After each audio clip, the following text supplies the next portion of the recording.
반갑습니다. 미풍입니다. 오늘은 주식 부동산 대박나는 꿀팁 노하우에 대해서 몇 가지만 간략하게 여러분한테 한번 알려드릴게요.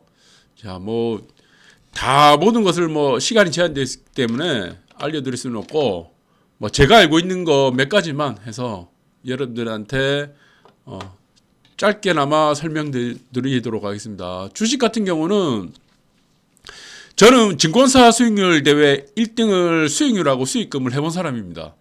네, 지금은 대회 같은 거 나가지 않습니다. 네, 대회 나가지 않고, 자, 여기서 주식에서 많은 분들이 무슨 노하우를 얘기하든지, 무슨 리딩 방송을 하든지, 여러 가지 유인책을 많이 쓰고 있는데, 저는 그걸 하지 않습니다. 그래서 대부분 사람들한테 주식에 대해서 권유를 하지 않습니다. 네. 그래서 주식에 대해서 뭔가를 얘기할 수 있는 정도가 된다 그러면은, 저는 증권사 수익률 대 입상 경험이 없다 그러면은 그 사람의 진위성을 저는 조금 의심을 할 수도 있을 것 같아요. 예, 제 경험입니다. 그래서 저는 검증된 증권사 수익률 대회 수익금과 수익률 부문에서 수상을 했다. 1위를 했기 때문에, 자, 이 부분에서 있어서는 주식에 대해서는 다른 사람들보다는 조금 더 깊이 있게 말할 수 있을 것 같은데, 저는 가급적으로 언급을 하지 않습니다. 네, 언급을 하지 않고, 자, 이 입상을 하게 되면은, 조작을 해가지고, 상패 이런 거 막 있죠. 상장 이런 거 막 하는 경우가 있는데, 자, 주식 대회에서 입상을 하게 되면은 정식적으로 자기가 쓰던 증권 계좌에 세금을 떼고 상금이 입금됩니다. 이 상금이 입금된 내용을 봐야 돼요. 그게 진짜 이 사람이 수익률 대회 입상자인지 아닌지 알 수가 있다. 정확하게 알 수 있다. 자, 이렇게 보고, 부동산은 저는 대부분의 하는 사람들 정도밖에 안 됩니다. 그리고 부동산을 사서 20배 이상 벌어본 적도 있어요. 네, 짧은 그렇게 큰 기간이 아니고. 그래서 이런 경험에 대한 노하우 간략하게 한번 알아볼게요. 꿀팁이라고 써놨는데 좀 거창하게 좀 써놨습니다. 그래서 제가 아는 국면은 부분은, 주식 같은 경우는 너무나 많은 방법들이 있어요. 중소형주 하시는 분들 있고, 대형주 위주로 하시는 분들 있고, 네. 그래서 기간 투자를 하시는 분도 있고, 네. 그래서 변곡 투자를 하시는 분도 있고, 굉장히 많은데, 제 같은 경우는 중소형주를 손을 안 댑니다. 네. 저는 중소형주를 손을 대는 스타일이 아니고, 무조건 대형주 위주로만 거래를 하는 스타일이고, 저는 거래를 자주 하는 스타일이 아니에요. 그래서 한 주를 사기 위해서 2년, 3년 동안 기다린 적도 있습니다. 네, 단 한 주를 사기 위해서. 그래서 이게 매매를 하다 보면 계속 중독이 되거든요. 거기에 빠지게 되고, 그럼 수익을 내지 못합니다. 한 종목 잘못 건드려가지고 계좌가 나락으로 빠지는 경우가 많습니다. 네, 그리고 계속 하다 보면은 신용도 시동도 쓰고 미수도 쓰게 되고, 레버리지를 뜻하지 않게 극대로 쓰다 보면 한번 급락장 만나게 되면은 다 잃게 되는 게 또 주식이다. 그래서 주식 시장 자체는 저는 이렇게 봅니다. 이게 합법적인 도박으로밖에 안 봅니다. 네, 그래서 정부에서는 주식 시장이 주식 투자다 이렇게 얘기하고, 부동산을 부동산 투기라고 얘기하죠. 저는 이게 바뀌었다고 보여요. 바뀌었다고 봅니다. 부동산이 투자고 주식은 투기라 이렇게 본다. 네, 부동산을 단타 치는 사람이 거의 없잖아요. 거기에는 양도세라는 것도 있고, 여러 가지 제약되어 있는 조건들이 있고, 또 자기가 실거주를 해야 되는, 필요해서 하라는 부분들인데, 사실 주식이란 부분은 내가 필요한 것이 아니죠. 실생활에. 단순히 자본 이득을 위해서 행하는 행동이고, 그래서 이거는 자본주의 꽃이라고도 얘기하지만, 저는 이건 합법적인 도박이다 이렇게 보고 있습니다. 그래서 도박을 자주 하다 보면은 여기에서 결국에 올가매인다. 그래서 저는 주식을 잘 추천하지 않는데, 자, 주식에서도 저는 가장 중요한 게 뭐냐 그러면은 앞을 내다보는 이 능력이라 봅니다. 네, 앞을 좀 내다봐야 돼요. 이 주식이란 부분이, 잠깐만요, 이게 조금 잘못됐네. 자, 부동산도 마찬가지지만 주식도 마찬가지예요. 제가 지금 12월 달에부터는 이 거래를 안 했습니다. 이 국면이. 자, 12월 달부터 여기까지는 국면 중에 저는 거래를 하지 않았어요. 자, 이 거래를 하지 않았던 가장 큰 이유 중에 하나가 뭐냐 그러면은, 여기 이제 코로나 사태가 나왔죠. 이 국면이 12월 달부터 코로나 사태가 나왔습니다. 코로나가 등장하기 시작했는데 저는 이 코로나 사태를 조금 다르게 봤습니다. 다르게 봤던 이유가 뭐냐면 이게 전염력이 굉장히 강하다는 거였죠. 그래서 이 코로나 사태가 터진 이후에 주가는 바로 내려가지 않았습니다. 그래서 이 코로나 사태는 결국에는 6개월 혹은 길면 1년 안에 큰 급락장을 만들어낸다는 것들을 조금 미리 앞으로 봤습니다. 이 부분이 아마 여러분들하고 조금 다를 수도 있을 것 같아요. 네. 그래서 저는 현금을 굉장히 중요시 여기거든요. 네. 그리고 대형주를 굉장히 중요시 여긴다. 대형주를 중요시 여기는 이유 중에 첫 번째 이유가 뭐냐면은 위기를 극복하거나 경제가 회복이 되거나 성장이 되는 부분에서 혜택을 받는 건 대형주입니다. 그런데 대부분의 저는 99% 사람들을 보면은 대형주를 매매하는 사람들이 없더라고요. 왜? 비싸니까. 네. 비싸다는 이유로 많이 살 수 없기 때문에. 수익률 게임이잖아요. 수량하고 무슨 상관이 있습니까? 자, 그런데 우리가 눈여겨봐야 될 게 이겁니다. 내가 이 국면에 사야 돼요. 이 국면. 최소 바닥을 확인한 시점부터는 이 국면에 사야 되죠. 근데 주식 투자를 계속 하시는 분들의 특징이 뭐냐 그러면 이건 이때 돈이 없어요.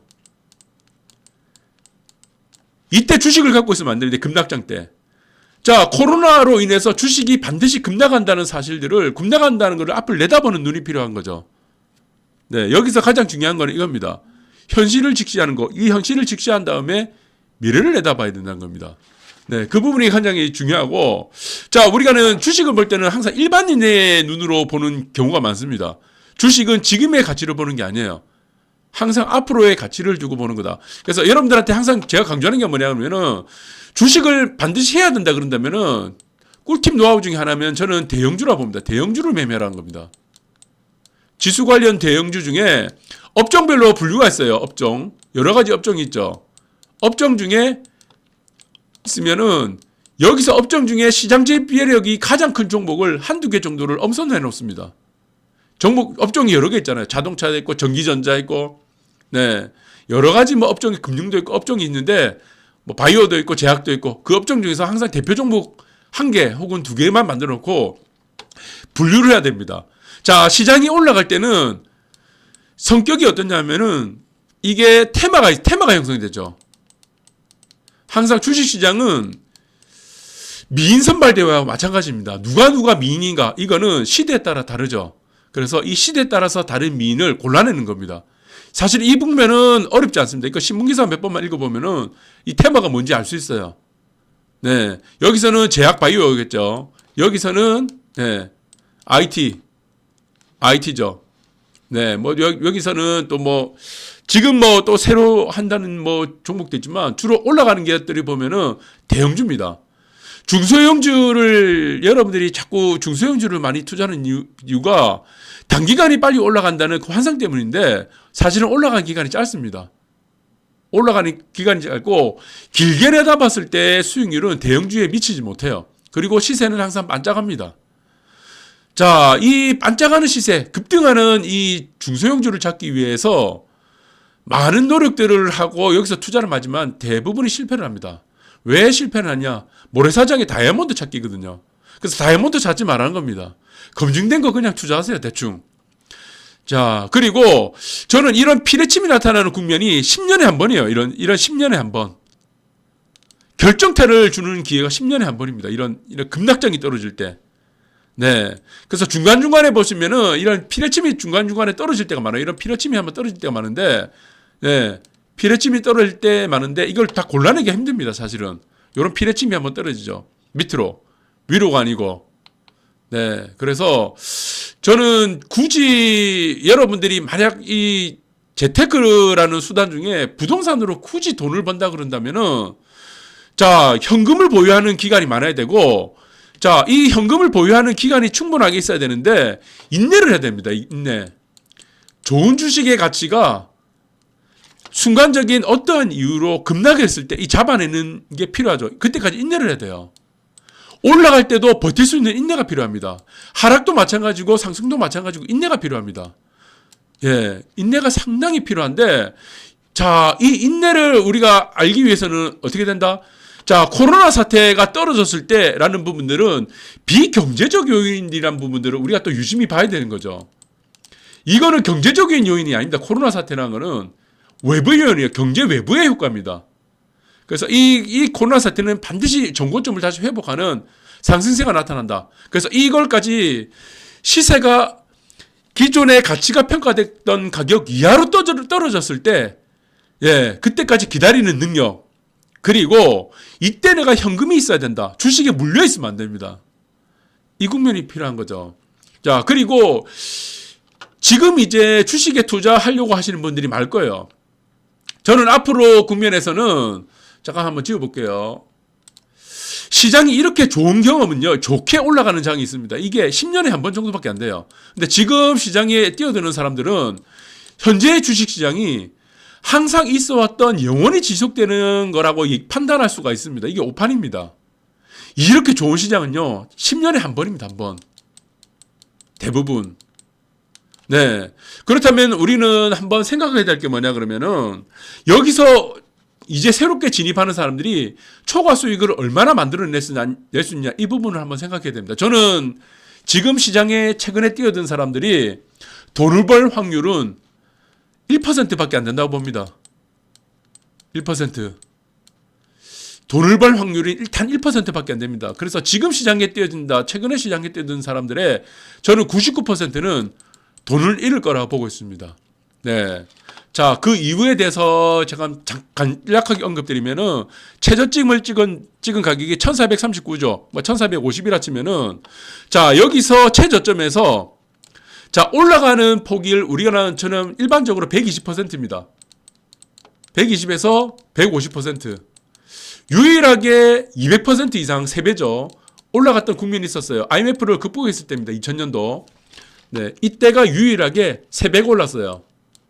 이때가 지수가 277포인트입니까? 최저점이 277포인트인가 아마 그랬을 건데, 자, 이 국면하고 IMF를 탈출하는 국면하고 이 코로나 사태를 극복하는 과정들하고는 조금 얘기가 달라요. IMF를 극복하는 상황들은 한국 경제의 체질이 많이 바뀐 겁니다. 이거는 단순하게 비경제적 요인으로 올라갔기 때문에 저는 3배까지도 올라갈 가능성도 열어둬야 되는데, 저는 120에서 150%가 최저점에서 꼭지를 찍을 가능성이 크다. 그렇다면은 지수를 만약 계산한다 그러면은 요 국면이죠. 저는 최고점을 어디로 예상하냐면은 3,300. 예, 여기서 조금 더 할게요. 3,300. 3,300에서 이제 계산이 어떻게 되지? 제가 한번 봤는데 3,700 정도. 3,700 정도를 꼭지를 찍을 가능성이 높다라고 보고, 뭐 요게 이제 단기적인 꼭지가 될 건지, 아니면 이게 만약에 단기적인 1차 꼭지가 된다 그러면은 2차 꼭지는, 네, 여기서 보시면은 200%죠. 최저점에서 200%의 초과 상승. 그렇다면은 1차, 2차라 만약에 2차가 간다고 한다면 이게 안 갈 수도 있겠죠. 간다고 한다면은 저는 이 포인트를 어떻게 잡냐면 4,300포인트 잡습니다. 근데 이게 4,300포인트를 갈지 안 갈지는 저는 조금 의문이 많이 들어요. 그래서 저는 3,300에서 3,700포인트 사이가 꼭 여기가 이제 대단원의 이 코로나 장세로 반등하는 꼭지 정도라 보고 있다. 그래서 뭐 3,300에서 미달할 수 있겠죠. 만약에 이 상승세가 만약에 꺾인다고 한다면은, 자, 그러면 하단을 목표치가 만약 여기서 이제 꺾인다고 한다면은 저는 2,300에서 2,400포인트 부근이죠. 여기. 네, 여기 국면은 강력하게 주식을 매수해야 될 국면이라 이게 보고 있습니다. 여기. 네, 여기가 지금 강력하게 매수해야 될 국면이다. 그렇다면 저는 만약에 제 전략 스트레티지를 딴다 그러면은 저는 3,300에서 3,700포인트 정도 부근에서는 다 털고 2,300에서 2,400포인트가 오게 되면은, 자, 현금 100%를 만든 상황에서 저는 다시 재투자를 할 것 같습니다. 예, 저는 그래 보고 있습니다. 네, 그래서 주식시장이라는 것 자체는 부동산 시장하고 똑같습니다. 결국에는 우상향 할 수밖에 없어요. 그런데 우상향을 어떻게 하느냐? 많은 기업들이 퇴출시키면서 우상향을 합니다. 네, 기업 경쟁력이었거나 순이익이 지속되지 않는 기업들, 3년 동안 그런 기업들이 계속 퇴출시키면서 올라가기 때문에 여러분들이, 저는 항상 시장 지배력이 있는 대형주 위주로 투자를 해라는 것을 강조해 드리고 싶고, 자, 그리고 지금 상황에서는 저는 크게 이익을 볼 가능성은 저는 이제 지금 신규로 뛰어드는 사람들은 흥분하기 시작할 겁니다, 아마. 야, 이렇게 좋은 시장이 있냐. 이렇게 돈을 쉽게 버는, 방법도 있구나라는 것들을 흥분하기 시작하는데 이 흥분하는 단계부터는 상당히 조심해야 됩니다. 자, 그리고 또 한 번에 또 큰 이익을 가지려고 한다면은 저는 주봉 차트도 한번 볼게요. 한다면은 저는, 이 국면이죠. 네, 이 국면. 이 국면에서는 주식을 사도 된다라는 부분들이 있습니다. 저는 코로나 사태가 또 제2의 또 코로나, 제3의 또 코로나가 또 만들어질 가능성이 저는 있다고 보거든요. 네, 그렇다면은 그 기간들은 오히려 짧아질 거예요. 위기를 겪는 기간은 계속 짧아질 가능성이 크다. 자, 큰 코로나 사태를 한번 겪었기 때문에. 그래서 저는 꿀팁 중에 하나를 드린다면은, 정리를 한다면은, 네. 자, 결정적인 기회를 맞이하기 위해서 현금을 항상, 네. 그래서 잦은 매매를 하지 마라. 네. 잦은 매매를 하지 말고 기회가 됐을 때 현금을 만드는 능력이 굉장히 중요하다. 그리고 이 기회가 왔다 싶을 때는 과감하게 승부를 걸어라. 그리고 승부를 걸 때는 단순하게 100% 수익 낸다, 50% 수익 내지 말고, 예, 대형주를 끌고 가라, 끝까지. 라고 말씀드리고 싶고, 자, 시세의 잦은 매매가 위험하다 그랬죠. 그래서, 중독이 되지 마라. 누구나 다 하는 얘기죠. 누구나 다 하는 얘기고, 저는 주식을 살 때도 마찬가지지만, 2년 이상 버틴 경우도 많습니다. 현금만 들고 버틴 경우도 많다. 네. 그래서, 쉬는 것도 투자다. 이런 부분들을 여러분들 잘 생각하시고, 자, 여기서는 크게 수익을 낼 가능성은 저는 희박하다고. 단기적으로 10%, 20%, 30% 갈 수가 있지만, 결국에 그 돈들이 나중에 또 주식시장에 재투자될 가능성이 큽니다.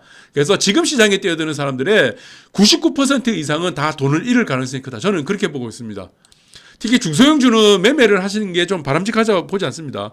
그리고 지수가 고점을 찍었다 하더라도, 예, 테마가 있는 대형주들은 그 지수가 찍은 시점 이후에 고점을 만들 가능성이 커요.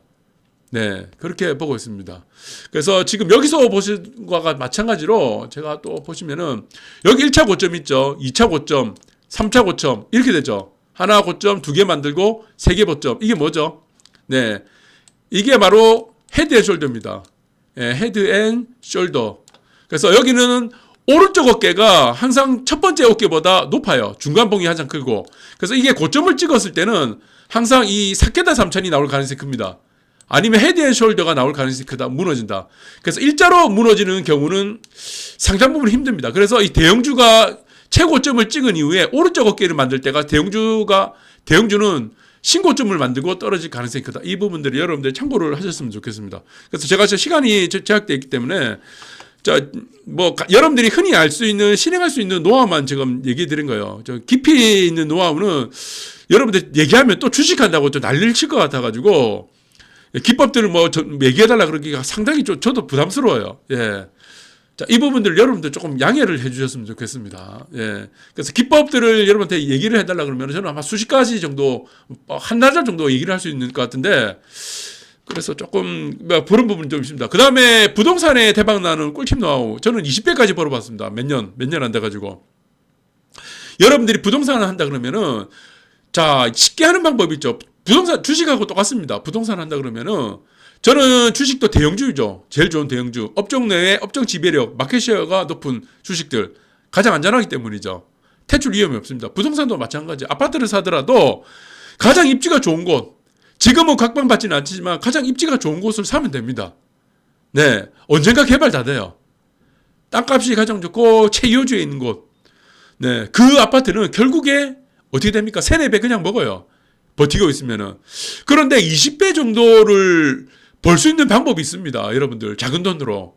제가 경험했던 꿀팁 노하우 중에 하나가 뭐냐 그러면은 이겁니다. 온비드를 잘 활용하시기 바랍니다. 온비드. 저는 온비드도 매일 일어나면은 온비드부터 봅니다. 매일 일어나면요. 이게 공매 사이트예요. 그래서 이거는 여러분들이 1,000만 원 이하로도 투자를 해갖고 10배, 20배도 벌 수 있는 기회가 가끔씩 나옵니다. 그래서 여기서 보시면 부동산 온비드죠. 부동산을 치면은 저기서 보면 물건을 한번 볼게요. 물건을 보시면은 물건 검색 이렇게 보시면은 저는 여기서 섹터를 어디로 나누냐면은 서울과 부산 이 섹터 딱 두 가지만 봅니다. 왜 그러냐면 1대 도시, 2대 도시.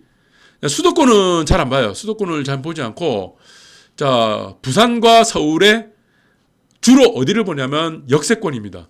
역세권의 큰 도로를 주로 검색을 해서 보는데 뭐 지도가 다 나와 있어요. 그래서 자, 부동산 투자도 사실은 큰 돈이 필요한 게 아닙니다. 여기서 또 뭐 60%까지 다 대출되고 하기 때문에 네, 큰 돈이 필요 없고 저는 1,000만 원 이하짜리 물건을 사가지고 이걸 20배 정도 수익을 낸 적이 있습니다. 그래서 세전입니다. 세전. 세금을 집어넣게 되면 20배가 안 되겠죠. 그래서 이거는 1,000만 원 이하짜리도 충분히 여러분들도 뭐 큰 돈을 벌 수 있는데 가끔씩 이런 물건이 나옵니다. 제가 공매 사이트라든가 여러분들 뭐 보시면은 이게 이제 도로입니다. 도로가 있죠. 여기 역세권이에요. 여기 하나 있어요. 제가 그냥 기본적으로 간단하게 설명드릴게요. 제 경험을 해서 우리가 이거를 도로라고 하는데 이거는 이제 도시계획서는 우리가 주로 가로라고 그래요. 가로. 뭐 가로구역별 주택 있죠. 가로구역 주택 정비서 가로구역별 뭐 지구 단위 계획이라든가 있는데 가로라는 게 흔히 뭐냐 도로라고 이해하면 됩니다. 자, 가로에다가 여기 나무를 심어요. 여기 나무를 몇 개 심었습니다. 이건 뭡니까? 예, 이게 가로수죠. 이게 도로수라고 안 하죠. 이게 가로수다. 네. 그래서 흔히 행정구역이라든가 이런 거에서 보면은 가로. 그 다음에 또 뭐 지구 단위 계획 이런 거 보면 소로라고 있습니다. 소로라는 거는 이게 이 큰 대로변에 있는 게 아니고 주택가 사이에 있는 소로가 있어요. 소로 1이 있고 소로 2도 있고 뭐 여러 가지 종류가 있어요. 자, 어쨌든 이런 부분들에 자, 쉽게 설명드릴게요. 그래서 여기서 보면은 공매가 딱 하나 떴어요. 이게 한 600만 원짜리 공매가 나왔습니다. 600. 누구나 쉽게 접근할 수 있죠.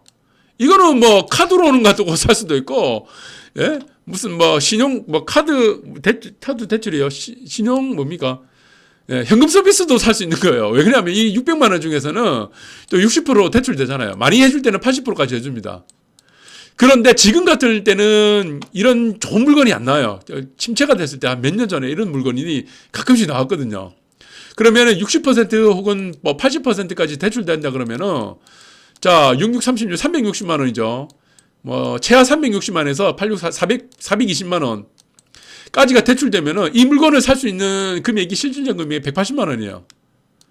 180만 원이면은 이 좋은 물건을 살 수 있을 때도 있었다. 지금은 이런 물건이 잘 안 나오는데 시장이 워낙 좋아가지고 부산, 서울에 보시면은 이제 조금 괜찮은 지역들이 많아요. 뭐 괜찮은 지역들이 많은데 주로 서울과 부산에 이런 큰 도로변이 있고 여기 있는 부분에 여기에 이제 노후 건물들이 밀집된 곳이 있습니다. 이제 건물들이 이렇게 있어요. 뭐 여기도 이제 건물들이 있겠죠. 뭐 신축 건물들이 아니고 뭐 아파트도 아니고 이렇게 뭐 조그만 낙후된 건물들이 있는데 이 낙후된 건물 이렇게 사이에 보면은 예, 요렇게 이제 건물들이 요렇게 배치되어 있는데 요 사이에 보면은 요 땅이 하나 딱 있는 데가 있습니다. 가끔씩 요런 땅이 있어요. 이게 한 몇 평 안 돼요. 막 뭐 사이니까 아주 작아요. 2평에서 3평 정도. 예. 그런데 이 건물이라고 얘기하기 겁니다. 상가라고 싶다. 상가 건물이라고 치면은 뭐 1층짜리겠죠. 여기에 보면 건물 평수가 작기 때문에 여기는 뭐 쓰러져가는 뭐 가건물 형태로 아주 그냥 보기에 여기는 주로 담배 가게가 많이 합니다. 담배 가게. 담배나 파는 플러스 뭐 조그만 슈퍼를 하는 곳이 많아요. 그런데 여기 소유주들이 대부분이 어떤 사람들이냐면 예, 노인 부부들이 이걸 많이 합니다. 노인.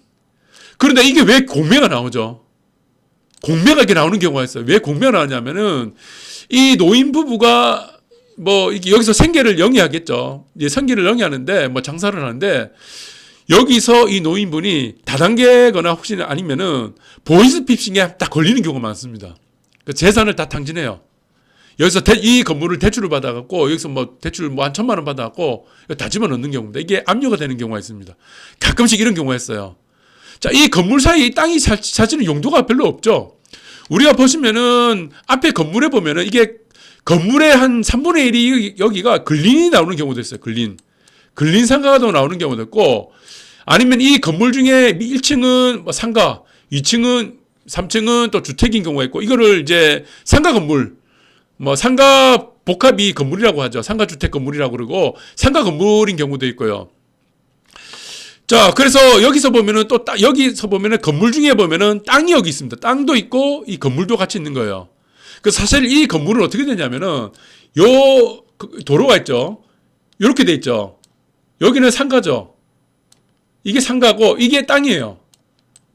원래는 이 땅이 원주인이 한 명입니다. 한 명. 한 명이었는데 건물을 질 때는 이렇게 짓고 땅은 이렇게 분리해 놨어요. 자, 이 땅을 팔 때는 어떻게 했냐면은 우리가 땅과 건물을 같이 갖고 있는 소유주는 땅과 건물을 절세를 하기 위해서 같이 파는 게 아니고 따로따로 분리해서 팝니다. 그래서 기존에 이 땅을, 이 건물을 갖고 있는 사람이 땅만 이 노인들한테 판 겁니다, 이게. 분리해서 팔 수 있거든요. 분리해서 팔면은 절세가 됩니다. 예, 보통 다 그렇게 팔아요.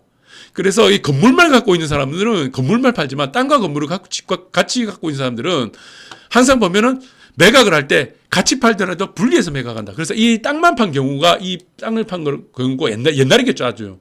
그래서 이 땅을 노인이 샀는데 이 노인 부부가 보이스피싱 한번 걸린 겁니다, 이게. 대부분 이 사연이 그래요. 사기에 걸린 거예요. 그래서 어쩔 수 없이 이게 공매로 나온 겁니다. 네, 그래서 뭐 은행에 차압되거나 뭐 여러 가지 경우가 있겠죠. 네, 여기서 무슨 어디에 또 차입하냐에 따라 다른데 이게 600만 원 정도에 나오게 된다 그러면 600에서 한 700 정도 나오게 돼 있죠. 뭐 싸게 나오겠죠. 네, 여기서 뭐 개발이 안 되니까. 그런데 이 땅 같은 경우는 사실 쓸모가 별로 없어요. 이게 뭐 담배가게 슈퍼 조금만 뭐 슈퍼 정도를 이런 거를 많이 볼 겁니다. 그러면 이거는 거의 대부분 보면요. 저 같은 사람이 1차에 입찰이 들어갑니다. 이게 유찰이 되는 경우가 많이 없어요. 그리고 요 노인 부부들이 사는 곳들은 싸게 경매를 하는 것보다 저 같은 경우는 그냥 100만 원 1차가 나오면은 입찰이 나오면 100만 원 더 주고 그냥 매입을 합니다. 네, 이 불쌍하잖아요. 이런 분들은 사기를 당하신 분들이 대부분 많기 때문에 그래서 이런 경우가 대부분 보면 나중에 보면 이게 개발됩니다. 이게 통개발되는 게 많아요. 시행사 들어가고 PF 들어와가지고 다 개발되는 경우가 많습니다. 네, 그러면은 대부분 보면은 사람들이 마찬가지지만 이거를 뭐 지금은 옛날에는 10년이었어요. 우리가 지금 최대로 비과세, 양도세를 상가죠. 상가 건물 비과세 하는 부분이 10년인데 지금은 세분화돼서 15년. 그래서 양도세를 피할 수 없으니까 자, 양도세 같은 경우는 공제가 됩니다. 예, 보유기간에 따라 공제가 되기 때문에 자, 이거를 사러 오는 사람들한테 무슨 시행사라든가 이거를 땅이 필요해서 정말 사러 오는 사람들한테는 나는 이거 10년, 15년 보유해서 양도세 이걸 공제를 받고 팔 건데 지금 팔 수 없다 그러면은 이거 다 쳐줍니다, 또. 네, 이거 사는 사람들이 또 뭐 워낙 요 땅이 뭐 두세 평이 없어갖고는 안 되니까, 다 쳐주는 경우가 대부분 많아요. 또 그래서 큰 금액이 뭐 알박기 하는 것도 아니고, 네, 그래서 이런 경우 많고, 그리고 공매 사이트들 여러분들이 이걸 좀 뭐 공매도 있지만 이거 서울광역시 한번 볼게요. 이건 제가 서울광역시 또 보게 되면은 재밌는 거 많습니다. 이거 강남구 있죠. 강남구 3개 있고. 많은 데가 어딥니까? 강서구도 있고, 이런 거 보세요. 이런 거, 구로구도 있고, 이런 거 돈 됩니다, 다. 네, 이런 거에 큰 도로 끼고 있는 것이 돈이 되는데, 강남구 한번 볼게요. 강남구를 보면은, 자, 강남구에 보니까 대치도 있고, 일원동에 하나 있고, 삼성동에 하나 있네요. 삼성동이 상가가 제일 좋죠. 역삼동, 삼성동이, 네. 저는, 뭐, 도로변을 끼고 있는 곳 중에서는 역삼이 강남이 제일 좋고, 여기 선능역 쪽이네요. 여기 위치가 굉장히 좋네요. 선능역 쪽인 여기서 뭐 선능역 쪽 원룸촌이 많죠. 네, 선능역 쪽하고 보면은 한번 쳐볼까요? 뭐가 있는가? 자, 여기 보니까 지금 감정가가 일단은 2억 3,900, 8,440만 원이 아니다. 예, 2억 3,984만 4천 원이네요. 예, 이게 입찰이 아직 입찰 준비 중이다. 이게 보니까 뭐다? 점포 임대차 여기 보이네요. 이거 지도가 있어요. 지도에서 업무용이다. 지도 보시면은 이 주소가 나와 있습니다. 여기 어딘지. 그래서 찾아가서 한번 보면은 이게 돈 되는지 안 되는지. 여기 위치가 너무 좋네요. 선능역. 이 지하네. 지하인가 보네요. 그래서 이거는 뭐죠? 선능역. 이게 지하철역에 있는 점포네요. 지하철역에 있는 점포다. 그래서 요즘 코로나 때문에 근데 선능역이 괜찮습니다. 이 선능역도 괜찮은 것 같고. 그래서 여기서 보면 굉장히 싸게 물건, 짜투리장이 싸게 나오는 데가 있어요. 이런 법도 좀 활용을 좀 하시고. 자, 그리고 마찬가지예요. 저는 뭐 이런 부분들을 싸게 투자하는 거고. 주식도 마찬가지입니다. 주식도 마찬가지고 저는 뭐 아파트도 마찬가지지만 아파트에서 살 때도 최소 100%입니다. 100% 이하가 도달하지 못할 물건은 아예 건드리지 않습니다, 여러분들. 네, 그래서 이거는 저는 주로 S급지예요, S급지. S급지 위주로 해서 저렴하게 나올 때, 저렴하게 나올 때 이걸 공략하면은 시간이 지나면은 부동산은 다 해결해 줍니다. 그래서 여러분들이 좀 눈여겨보셔야 될 게 뭐냐면 앞을 내다보는 능력이 좀 필요해요. 이 부분들은 여러분들이 조금 노력을 좀 하셔야 되는데, 자, 서울 아파트 같은 경우는 우리가 쉽게 생각해 볼게요. 서울 아파트가 뭐 몇 년 사이에 크게 올랐는데, 현 정권이 들어왔고 크게 올랐다. 크게 올랐는데, 자, 그 대신에 매매가는 굉장히 많이 올랐죠. 서울 같은 경우는. 매매가가 굉장히 많이 올랐는데, 그 대신에 전세가는 굉장히 안정되어 있었습니다. 전세가는 상당히 안정되어 있었어요. 이 안정될 때는 이유가 뭔지를 알아야 됩니다. 투자를 할 때는. 그 다음에 전세가가 불안정해가지고 어떻게 됐습니까? 이게 전세가가 불안정이 돼버렸죠. 불안정이 돼버리니까 어떻게 됐습니까? 또 다시 매매가를 밀어 올려버렸죠. 자, 그러면 제일 매매가가 올라가기 전에 역순으로 봐야 됩니다. 역순. 전세가가 안정이 됐어요. 전세가가 안정이 됐을 때 여기서 임대차 2법이 떨어졌습니다. 임대차 3법. 임대차 3법이 떨어졌고 지금 2법이라고 하는데 임대차 3법이 이제 나온다고 했을 때 빨리 눈치채야 되는 겁니다. 이게 매매가 오르겠구나. 자, 그래서 항상 역순으로 해서 피드백을 해야 되는데 우리가 매매가가 올라가는데 서울 아파트의 전세가는 안정이 되고 있다는 이유를 알아야 됩니다. 이거 이유를 알아야지 내가 투자를 할 수 있는 거예요. 왜 매매가는 올라가는데 전세가는 안정됐습니까? 이게 뭐냐면 임대사업자입니다. 임대사업자한테 혜택을 줬기 때문이에요. 임대사업자한테 혜택을 주면 어떻게 되냐면은 임차인이 혜택을 받습니다. 결국에는. 네, 이게 밑으로 전가가 돼요. 임대인이 혜택을 본 이유는 결국에는 임차인한테도 혜택을 돌아가기 때문입니다. 임대사업자는 어떻게 혜택을 줬습니까? 네, 이거는 비과세 혜택을 줬죠. 8년 동안인가 뭐 하여튼 비과세 혜택을 줬잖아요. 저는 임대사업자가 아니라 가지고 비과세 혜택을 주기 때문에 8년 동안 이거 매물이 안 나오면은 너희들 비과세 줄게. 그러니까 8년 동안 이거는 전세가 안정이 되는 거죠. 거둬들일 필요가 없는 겁니다. 그렇다면은 그 다음에 문제가 된 게 뭐예요? 임차인한테 혜택을 주는 거예요. 이제 반대로 임차인한테 혜택을 주면 어떻게 됩니까? 임대인이 손해를 봅니다. 이제는 반대로. 그게 바로 매매가를 끌어올린 거예요. 자, 전세 시장이 불안하니까 차라리 사겠다. 전세를 구할 수 없는 거예요. 그래서 이 메커니즘을 잘 봐야 됩니다. 저는 이거를 자꾸 뭐 정치적으로 보는 사람들이 많아요. 이거를. 아니죠. 자, 모든 정책은요, 노동자에게 혜택을 주면요, 노동자가 일자리를 잃습니다. 임차인이죠. 세입자한테 혜택을 주면요, 세입자가 집에서 쫓겨납니다. 세상의 모든 논리가 이래요. 그래서 악마는 항상 선의를 가장해서 나타납니다. 우리가 선의를 베푸는 정책은요, 하부계층을 이루는 사람들, 서민층들이 다 죽어요. 우리가 기업들한테 혜택을 주는 정책을 쓰면요, 노동자가 배부릅니다. 노동자 일자리가 올라가고, 일자리가 많아지고, 노동자 임금이 상승합니다. 기업들한테 혜택을 주면요. 자, 반대로 여러분들 전세가 안정되는 거 보셨죠? 임대인한테 혜택을 주면요, 임차인이 혜택을 봅니다. 정가가 돼요, 혜택은. 기업들한테 혜택을 주면 노동자 혜택을 받고, 그러나 역순입니다. 노동자한테 혜택을 주면은 노동자 일자리 잃고, 임차인한테 세입자한테 혜택을 주면은 세입자가 집에서 쫓겨납니다. 매매가 올라가고. 자, 그러면은 여러분들이 단순하게 생각해야 됩니다. 이건 집이고, 부동산이고, 뭐 아파트고, 주식이고, 지금 다시 돌아와가지고 쉽게 생각해 보세요. 주식이 이렇게 올라갑니다. 2024년까지는 어떻게 됩니까? 2024년까지는 제로금리죠. 제로금리입니다. 그러면은 쉽게 생각합니다. 여기서 주식은 이렇게 올라가고, 또 비트코인 올라가고, 비트코인도 떡상이죠. 이 다음 차례 뭡니까? 이거를 또 미래를 보라고 합니다. 미래를.